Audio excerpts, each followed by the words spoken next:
বাবুনগরী মামুনুল ফয়জুলদের বিরুদ্ধে রাষ্ট্রদ্রোহিতার অভিযোগে মামলা, ভাস্কর্য ভাঙচুরের প্রতিবাদে বিক্ষোভ অব্যাহত। 4 জেলায় সড়ক দুর্ঘটনায় 8 জনের মৃত্যু, আহত 3। করোনায় আরও 36 মৃত্যু, শনাক্ত 2193 জন।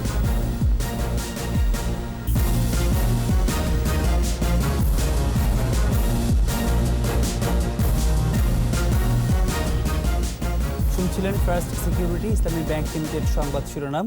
আমন্ত্রণ 21 দেশের সংবাদের সাথে আছি আমি প্রণব চক্রবর্তী। দর্শক, 21 টেলিভিশনের সংবাদ একই সাথে সরাসরি দেখতে পাবেন আমাদের ফেসবুক পেজ www.facebook.com/2124 অনলাইনে। জাতির পিতা বঙ্গবন্ধু শেখ মুজিবুর রহমানের ভাস্কর্য নিয়ে সংবিধান বিরোধী ঔদ্ধত্যপূর্ণ বক্তব্য দেয় হেফাজত নেতা জুনায়েদ বাবুনগরী, মামুনুল হক ও সৈয়দ ফয়জুল করিমের বিরুদ্ধে রাষ্ট্রদ্রোহের 2টি মামলা হয়েছে। মামলার বাদী মুক্তিযুদ্ধ মঞ্চ ও বঙ্গবন্ধু ফাউন্ডেশন।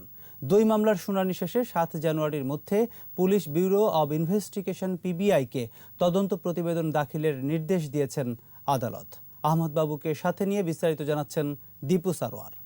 আজকে ভাস্কর্যকে কেন্দ্র করে দেশের মধ্যে নতুন আরেক অরাজকতা তৈরি করার পায়তারা চলছে। বঙ্গবন্ধুর ভাস্কর্যের বিরোধিতায় এভাবেই উস্কানি দিচ্ছে হেফাজতে ইসলামের যুগ্ম মহাসচিব ও খেলাফত মজলিসের ভারপ্রাপ্ত মহাসচিব মামুনুল হক। আমরা চাই না একজন মৃত মুসলমান তাকে নিয়ে এমন কোন কার্যকলাপ পরিচালনা করা হোক।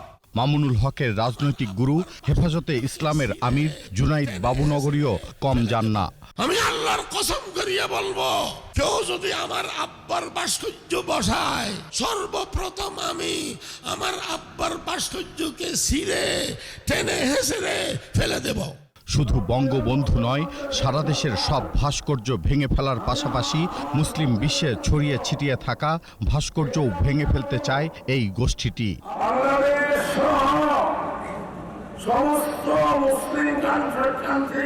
ইসলামী আন্দোলনের নায়েবে আমির সৈয়দ ফজলুল করিমও আছেন তাদের সঙ্গে। যদি আপনি মূর্তি স্থাপন করতে চান, মূর্তি স্থাপনের জায়গা আছে, মন্দির, সেখানে মূর্তি স্থাপন করেন, 1000 মূর্তি স্থাপন করেন, কিন্তু বাংলাদেশের 92% মুসলমানদের ভূমিতে কোনো মূর্তি চলবে না, চলতে হবে না। গত নভেম্বর মাসে এই 3 জনের উদ্যোগেই শুরু হয় ভাস্কর্য বিরোধী অপতৎপরতা। কুষ্টিয়ায় রাতের অন্ধকারে বঙ্গবন্ধুর নির্মাণাধীন ভাস্কর্যের অংশবিশেষ ভেঙে ফেলে তাদের অনুসারীরা। ঢাকা বিশ্ববিদ্যালয়ে মধুদার ভাস্কর্যের কান ভেঙে ফেলে বাবুনগরী, মামুনুল ও ফয়জুলের অনুসারীরা জানান দেয়, স্বাধীনতার সব মূর্ত প্রতীকের উপরই হামলা চালাবে তারা। এমন প্রেক্ষাপটেই সোমবার ঢাকার মহানগর হাকিম আদালতে মুক্তিযুদ্ধ মঞ্চের সভাপতি আমিনুল ইসলাম বুলবুল ও বঙ্গবন্ধু ফাউন্ডেশনের নির্বাহী সভাপতি অ্যাডভোকেট মশিউর মালেক ভাস্কর্য বিরোধী 3 উস্কানিদাতার বিরুদ্ধে মামলা করলেন। রায় সৃষ্টি করা, ষড়যন্ত্র এবং রাষ্ট্রদ্রোহিতার অপরাধের অভিযোগ এনে মামলা দায়ের করেছি। বঙ্গবন্ধুর ভাস্কর্য নিয়ে যে একটা উত্তেজনাকর পরিস্থিতি সৃষ্টি হয়েছে, এজন্য যারা দায়ী আমরা মনে করছি যে তারা রাষ্ট্রদ্রোহী অপরাধ করেছে। আমরা সেজন্যই আদালতের শরণাপন্ন হয়েছি। 2 মামলার পৃথক শুনানি শেষে 7 জানুয়ারির মধ্যে পুলিশ ব্যুরো অব ইনভেস্টিগেশনকে তদন্ত প্রতিবেদন দাখিলের নির্দেশ দেন আদালত। অসাম্প্রদায়িক বাংলাদেশকে একটি সাম্প্রদায়িকতার বীজবাষ্পে পরিণত করার জন্য তারা চেষ্টা করছেন, সে কারণে আজকের এই রাষ্ট্রদ্রোহ মামলা হয়েছে। 7 জানুয়ারি 2021 সালের মধ্যে বিজ্ঞ আদালতে তদন্ত প্রতিবেদন জমা দেওয়ার জন্য পিবিআইকে নির্দেশ দিয়েছেন। ভাস্কর্য বিরোধীদের বিরুদ্ধে আরেকটি রাষ্ট্রদ্রোহের মামলার অনুমতি চেয়ে স্বরাষ্ট্র মন্ত্রণালয়ে আবেদন করেছেন সুপ্রিম কোর্টের আইনজীবী জিসান মাহমুদ। মাওলানা বাবুনগরী এবং মাওলানা মামুনুল হকরা। দীপু সারোয়ার, 21 টেলিভিশন, ঢাকা। কুষ্টিয়ায় পুনর্নির্মাণ শুরু হয়েছে বঙ্গবন্ধুর ভাস্কর্য। ভেঙে ফেলা ভাস্কর্যের সংস্কার কাজ 16 ডিসেম্বরের মধ্যে শেষ করার আশ্বাস দিয়েছে পৌরসভা। এদিকে ভাঙচুর মামলায় গ্রেপ্তার 4 আসামির রিমান্ড শুনানি হবে কাল। এরই মধ্যে ঘটনার ইন্ধনদাতাদের শনাক্ত করতে কাজ করছে পুলিশ। কুষ্টিয়ার প্রতিনিধি জহুরুল ইসলামের রিপোর্ট, জানাচ্ছেন মুশফিকা নাজনীন। বঙ্গবন্ধুর ভাস্কর্য ভাঙচুর মামলার আসামিদের সোমবার দুপুরে কুষ্টিয়ায় অতিরিক্ত চিফ জুডিশিয়াল ম্যাজিস্ট্রেট রেজাউল করিমের আদালতে হাজির করা হয়। এই সময় মাদ্রাসা ইবনে মাসুদের ছাত্র আবু বকর মিঠন ও সবুজ ইসলাম নাহিদের 10 দিন করে এবং শিক্ষক আলামিন ও ইউসুফ আলীর 7 দিন করে রিমান্ড আবেদন করা হয়। শুনানি শেষে আদালত মঙ্গলবার রিমান্ড শুনানির দিন ধার্য করে আসামিদের জেল হাজতে পাঠানোর আদেশ দেন। এই ঘটনায় আরও কেউ ইন্ধন দিয়েছে কিনা তা খতিয়ে দেখছে পুলিশ। এর সাথে বাকি কারা জড়িত আছে, কারো দ্বারা উদ্বুদ্ধ হয়েছে কিনা, বা কারো কথা দ্বারা বা কারো বয়ান দ্বারা উদ্বুদ্ধ হয়েছে কিনা, এটি আসলে তদন্ত সাপেক্ষে আমরা বের করব। এদিকে ভাস্কর্যের নির্মাতা কুষ্টিয়া পৌরসভা কর্তৃপক্ষ বলছে, শিল্পীর সঙ্গে আলোচনা করে 16 ডিসেম্বরের মধ্যে ভেঙে ফেলা ভাস্কর্য সংস্কারের চেষ্টা চলছে। সম্পূর্ণভাবেই করব না মেরামত করা যাবে কিনা এটা শিল্পীর সাথে আলাপ হয়েছে, আমরা দ্বিধাদ্বন্দ্বে আছি। তবে সুন্দর কাজ করার জন্য যেটা করা দরকার হলে আমরা পুরোটা আবার নতুনভাবে করব। মাদ্রাসা ইবনি মাসুদের প্রতিষ্ঠা করেন আফজাল হোসেন নামের এক ব্যক্তি, তাকেও খুঁজছে পুলিশ। মুশফিকা নাজনীন, 21 টেলিভিশন।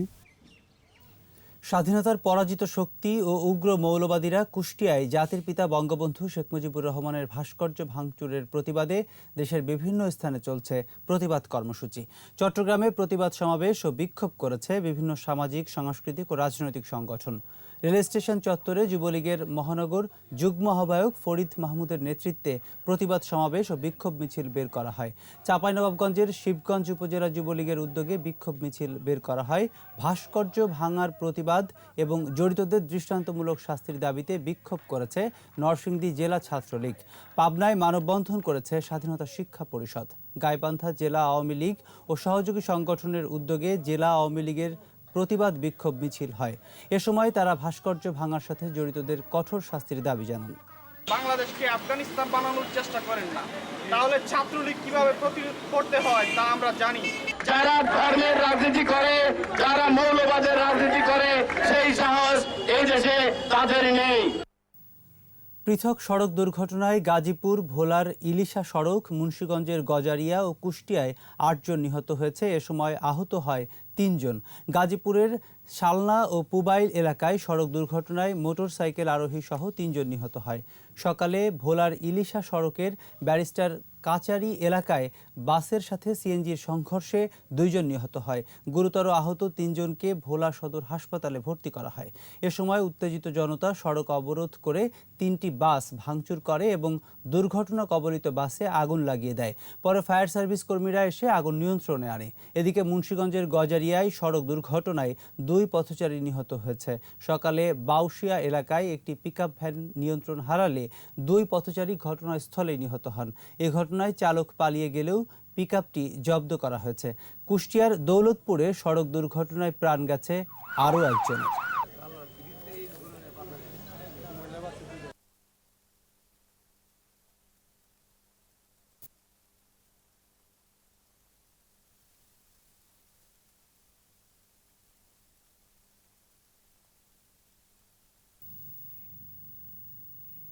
যশোর শিশু উন্নয়ন কেন্দ্র থেকে 8 কিশোর অপরাধী পালিয়েছে।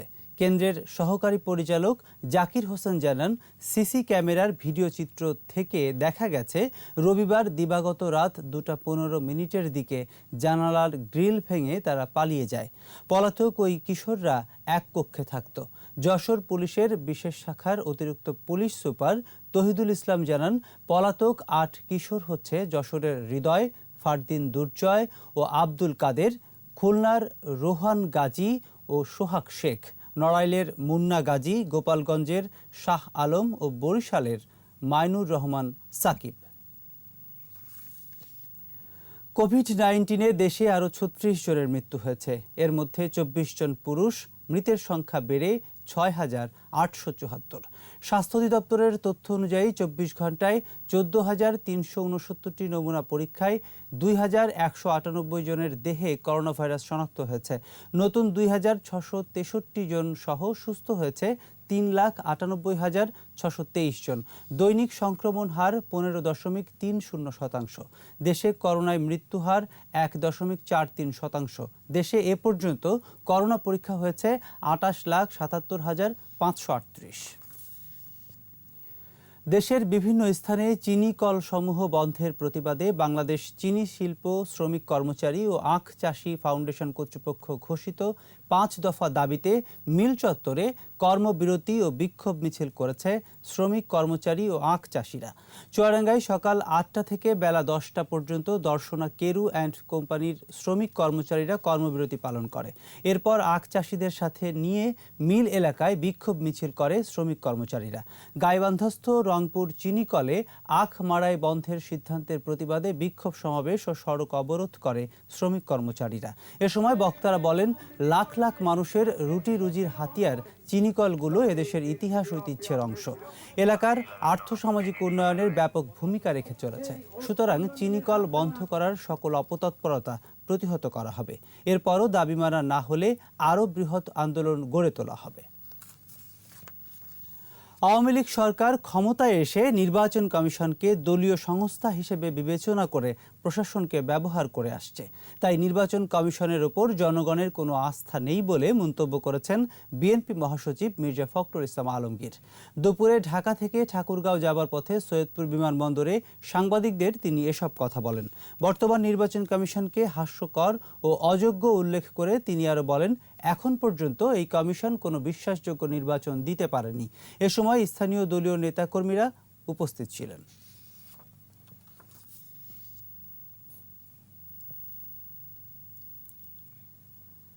নো মাস্ক নো সার্ভিস বিধি মেনে চলুন, সুস্থ থাকুন। নিচ্ছি বিরতি, যখন ফিরব তখন থাকবে। পোর্ট কানেক্টিং সড়ক হয়ে উঠেছে ভোগান্তির কারণ। সময় মতো শেষ না হলে চুক্তি বাতিল, বলছে সিটি কর্পোরেশন।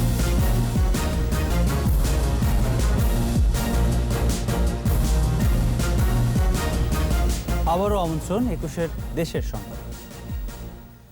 গাজীপুর, বাগেরহাট ও নারায়ণগঞ্জে পৃথক হত্যাকাণ্ডে ৩ জন খুন হয়েছে। গাজীপুরের কাশিমপুরে পোশাক কারখানার শ্রমিক মহসিনা আক্তার ১ সপ্তাহ আগে পারিবারিক কলহের জেরে তার স্বামী শরীফুল আলমকে তালাক দেয়। সকালে শরীফুল বাসায় এসে কথা কাটাকাটির জেরে বটি দিয়ে তাকে কুপিয়ে হত্যা করে। বাগেরহাটের মোরেলগঞ্জে রহমতিয়া শিশু সদনের শিক্ষার্থীর মৃতদেহ উদ্ধার করা হয়। হত্যাকাণ্ডে জড়িত থাকার অভিযোগে তত্ত্বাবধায়ক মাওলানা হাফেজ মোহাম্মদ হাফিজুর রহমান সহ ২ জনকে গ্রেপ্তার করেছে পুলিশ। নারায়ণগঞ্জের সোনারগাঁয়ে বিল্লাল হোসেন নামে এক ব্যক্তির মৃতদেহ উদ্ধার করা হয়েছে। নারায়ণগঞ্জের ২৫০০-এ অবৈধ গ্যাস সংযোগ বিচ্ছিন্ন অভিযানে মামলার ঘটনায় ৩৩ জনের নাম উল্লেখ করে ৫০০ জনকে আসামি করে মামলা হয়েছে। রোববার ২৫০০-এর ঝাউগড়া উত্তরপাড়া এলাকায় তিতাস গ্যাসের অবৈধ সংযোগ বিচ্ছিন্ন করতে গিয়ে এলাকাবাসীর হামলার শিকার হন তিতাস গ্যাসের কর্মকর্তা কর্মচারীরা। পরে পরিস্থিতি নিয়ন্ত্রণে পুলিশ ফাঁকা গুলি ও টিয়ার শেল নিক্ষেপ করে। এ সময় ঘটনাস্থল থেকে পুলিশ ৭ জনকে আটক করা হয়। এ ঘটনায় আজ সকালে তিতাসের সহকারী শাখা ব্যবস্থাপক মোহাম্মদ মেজবাউল হক বাদী হয়ে এ মামলা করেন।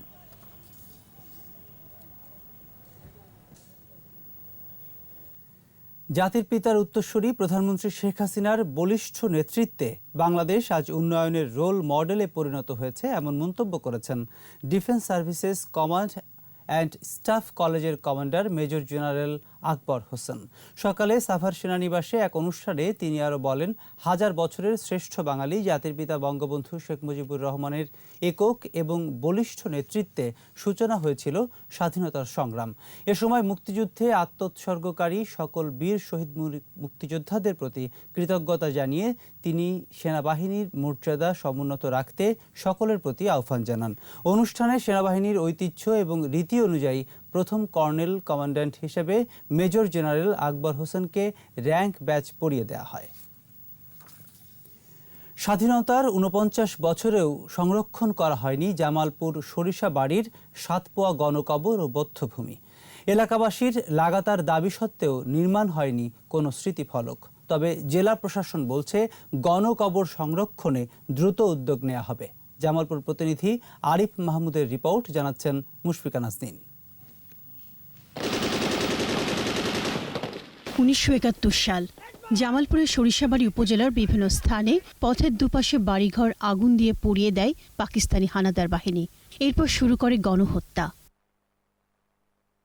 মুক্তিযুদ্ধে সেই সময় সরিষাবাড়ি রেল স্টেশনের আউটার সিগন্যাল সংলগ্ন সাতপোয়া এলাকার এই স্থানটিতে মুক্তিযোদ্ধা ও মুক্তিকামী মানুষকে হত্যা করে মাটিতে পুঁতে রাখা হয়। স্বাধীনতার ৪৯ বছর পার হলেও অরক্ষিত এই গণকবর ও বৌদ্ধভূমি।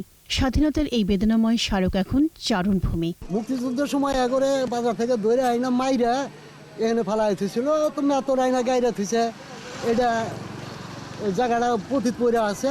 এলাকার স্মৃতিস্বরূপ আপনারা এটারে সংরক্ষণ করবেন। শহীদদের রক্তস্নাত এই স্থানটি সংরক্ষণ করতে কেউ এগিয়ে আসেনি, অভিযোগ মুক্তিযোদ্ধাদের।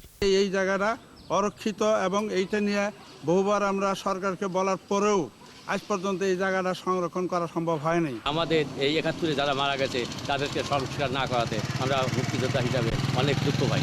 তবে গণকবর সংরক্ষণের উদ্যোগ নেবেন বলে আশ্বাস দিলেন জেলা প্রশাসক। প্রতিটা স্থানকেই আমরা যাতে সংরক্ষণ করা যায় সেই বিষয়ে আমরা কার্যক্রম গ্রহণ করছি। সারা দেশেই ছড়িয়ে আছে এমন গণকবর ও বৌদ্ধভূমি। নতুন প্রজন্মের কাছে ৭১-এর বেদনাময় বীরগাথা পৌঁছে দিতে এগুলো সংরক্ষণের দাবি এলাকাবাসীর। মুশফিকা নাজনীন, ২১শে টেলিভিশন। ৪০ বছর পর চলন বিলের অংশ সিরাজগঞ্জের তাড়াশের নওগাঁ বাজার দেখিতে আসছে অতিথি পাখিরা। পরিযায়ী এসব পাখির কলকাকলিতে মুখর পুরো এলাকা। পাখি দেখতে ভিড় করছেন বিভিন্ন এলাকার মানুষ। সিরাজগঞ্জ প্রতিনিধি স্বপন মির্জার রিপোর্ট, জানাচ্ছেন মাসুম আলিসা। দীর্ঘদিন পর নওগাঁ বিলে আসছে অতিথি পাখি, তাদের দেখে উচ্ছ্বসিত স্থানীয়রা। আসছে রাতচরা, বালিহাঁস, সাদা বকসহ অন্যান্য হাজার হাজার পাখি। পাখিগুলো এখানে যাতে থাকে সেই লক্ষ্যে আমরা প্রশাসনের কাছে কিছু সহযোগিতা কামনা করছি। পাখিগুলো আগে তো আসে নাই, এই পাখিগুলো এই বছরেই আর কি এখানে দেখা যাচ্ছে। অতিথি পাখি নিয়ে শিশুদের মাঝেই উৎসাহ বেশি।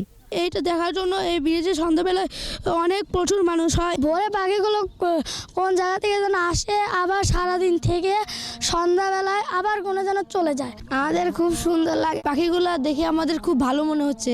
আমরা আশা করি প্রতিবারে যেন এই পাখিগুলো আসে। অতিথি পাখির নিরাপত্তার উপর গুরুত্ব দিয়েছেন সচেতন মহল। আর প্রাণী সম্পদ বিভাগ বলছে গড়ে তোলা হবে পাখির অভয়াশ্রম। এখানে পাখিগুলো আসতে সব মানুষ এসে দেখতেছে, কোনো ডিস্টার্ব করতেছে না। পাখি যদি এখানে আসে তাহলে সবাই যেন পাখিগুলোকে সুন্দরভাবে দেখে এবং কেউ যেন একে শিকার না করে। এবছর পর্যাপ্ত পরিমাণে অতিথি পাখি আসাতে আমাদের এলাকার মানুষের ভিতরে একটা উৎসাহ কৌতুকের সৃষ্টি হয়েছে এবং আমরা চেষ্টা করতেছি মানুষকে সচেতন করে এদের যেন পরিবেশটাকে নষ্ট না করা হয় এবং এদেরকে যেন ধরা না হয় এবং মারা না হয়। চোরা শিকারীদের তৎপরতা রোধের তাগিদও তাদের। মাসুম আলিসা, ২১শে টেলিভিশন। এবার চট্টগ্রাম সংবাদ।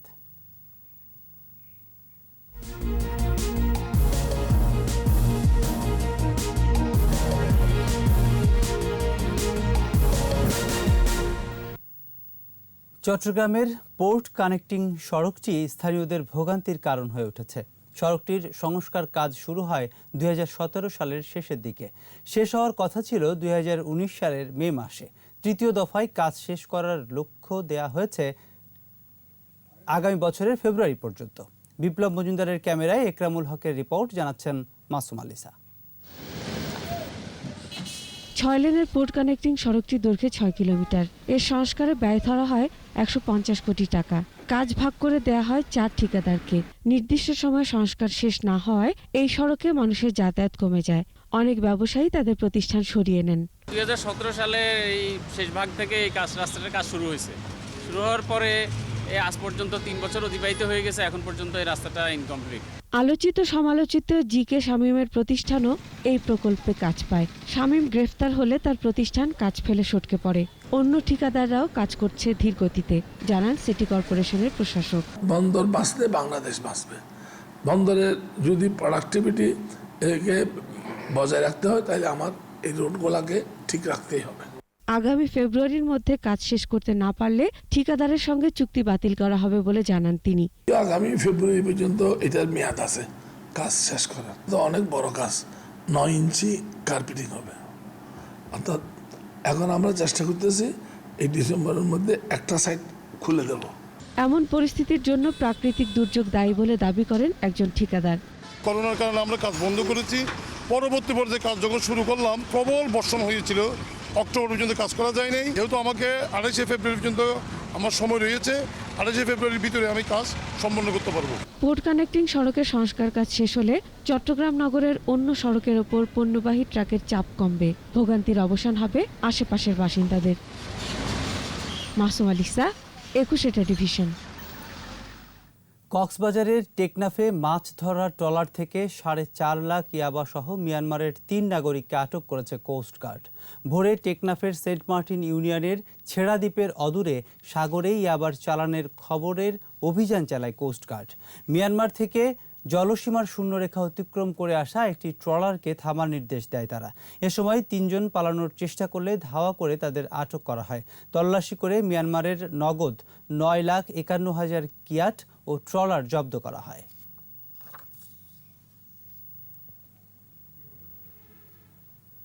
এর সাথে শেষ করছি 21 দেশের সংবাদ। তবে যাবার আগে ফার্স্ট সিকিউরিটি ইসলামী ব্যাংক লিমিটেড সংবাদ শিরোনামগুলো আরও একবার। বাবুনগরী মামুনুল ফয়জুলদের বিরুদ্ধে রাষ্ট্রদ্রোহিতার অভিযোগে মামলা, ভাস্কর্য ভাঙচুরের প্রতিবাদে বিক্ষোভ অব্যাহত। 4 জেলায় সড়ক দুর্ঘটনায় 8 জনের মৃত্যু, আহত 3। করোনায় দেশে নতুন মৃত্যু 36, শনাক্ত 2193 জন।